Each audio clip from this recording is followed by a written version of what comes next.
Thanks, Nicole. The judge can now rule on the motion for mistrial, but there's no telling how long that will take, considering she still has not ruled on the defense's motion for bond.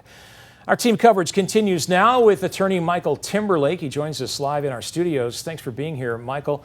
This trial, the gift that keeps on giving, it seems like, and in the newsroom, our collective jaws dropped at this announcement. Is there precedent for this? Is this grounds for a mistrial based on a medical condition that the juror says made her change her vote to guilty, but only on those 2 counts? Well, this is certainly a lot to unpack given the situation. Primarily what you would look at in this situation is the fact that both sides, the prosecution and the defense, have a right to what we call poll the jurors after the verdict is entered. And that means each juror in the courtroom in front of the judge and everyone outside of a coercive, a small group that you could claim would be coercive, has the right to say, this is my verdict. And the jurors are polled individually. This is not just the foreman, but every individual juror says, this is my verdict, guilty or not guilty on each count. And she said guilty. And that's a big part of the integrity of this process.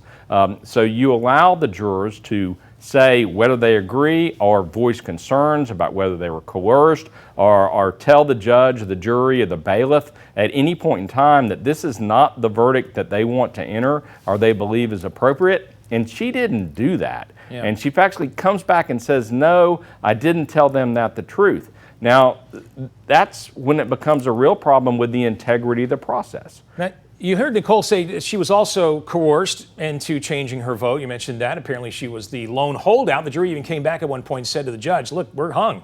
So will that coercion play into the judge's decision for overturning the verdicts, declaring a mistrial? Well, I mean, coercion is a term of art, obviously, but in every case, where it's difficult, jury comes back and says, Judge, we can't make a decision. Well, the judge is authorized to tell the jury in that situation, every jury is going to have a hard time. Go back in there, go over the facts again, go over the law again, deliberate, and come back with a verdict. We call it a dynamite charge, but it really is, you just tell the jurors that that's what they've got to do. That's not coercion in terms of you have to enter this verdict. It's just trying to convince the jury to come to a verdict in a situation where it may be difficult. All right, so what is the next step here?